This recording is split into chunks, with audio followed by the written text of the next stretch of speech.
Before you call an HVAC technician and waste a whole bunch of money, try checking your air filter first. As you can see, mine is a little bit overdue. I got a new one on standby. You want to make sure you put it in the correct way. That arrow indicates the direction of flow. To make it easier, wherever the wires are, put that closest to the furnace side. That's how I remember it anyway. Now after you do this, for some reason, if it doesn't get better, you can try cleaning your condenser coils. It's really easy to do, and I'll show you here in a minute. Yeah, that's long overdue. Before you begin cleaning your coils, you want to make sure you kill the power to your unit outside. Some people may have what's called a service disconnect on the outside. I'm going to go ahead and disconnect mine as a precautionary measure, because if somebody turns that breaker on the inside, there's a chance I might not make it, and I like living, so I'm going to pop that out.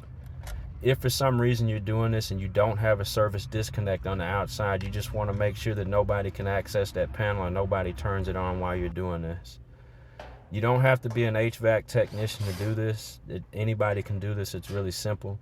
I recommend cleaning your coils at least once a year, preferably at the beginning of spring. If you live by a dirt road or something like that, you may want to do it twice a year, like once at the beginning of spring and then maybe once in the summertime. So what we're doing here is we're removing the condenser fan so that we can access the inside, because you want to clean the coils from the inside out.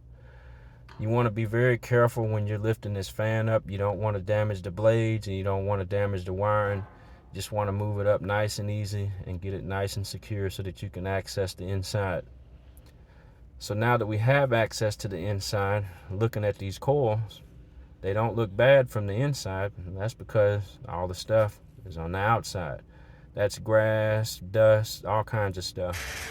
So I recommend just using a regular spray nozzle or a water hose to rinse your coils out.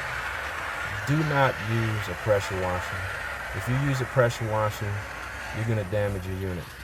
Under no circumstances are you to use a pressure washer.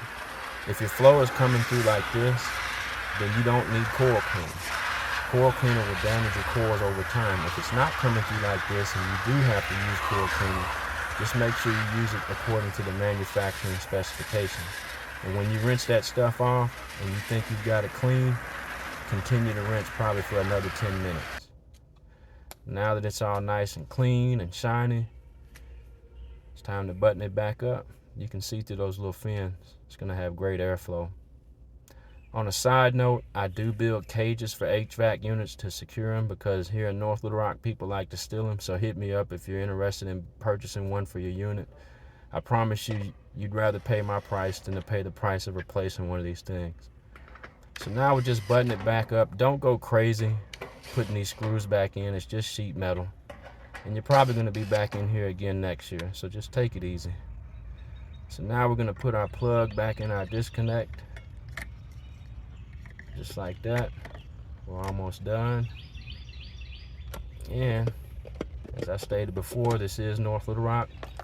It is what it is. If you're going to get mine, I'm going to make you go through a whole bunch of steps to get it.